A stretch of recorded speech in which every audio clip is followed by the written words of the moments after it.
نحمده ونصلي ونسلم على رسوله الکریم۔ سیرت ابن اسحاق میں ایک چھوٹا سا واقعہ لکھا ہے۔ حضرت عوف اشجعی رضی اللہ تعالی عنہ کے لڑکے حضرت سالم رضی اللہ عنہ جب کافروں کی قید میں تھے تو نبی علیہ السلام نے ان سے فرمایا تھا کہ کثرت سے لا حول ولا قوت الا باللہ پڑھتے رہیں۔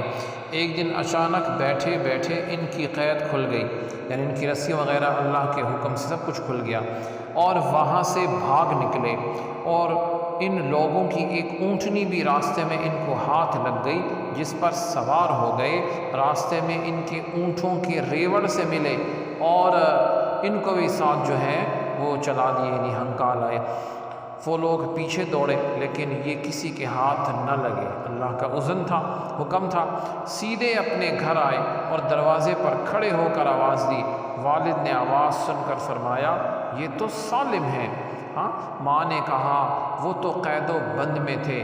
اب دونوں ماں باپ اور خادم دروازے کی طرف دوڑے۔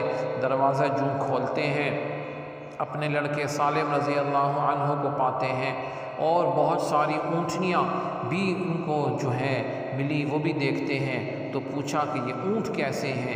انہوں نے واقعہ بیان فرمایا تو انہوں نے کہا اچھا ٹھہرو، میں نبی علیہ السلام سے ان کے بارے میں مسئلہ دریافت کر کے آتا ہوں۔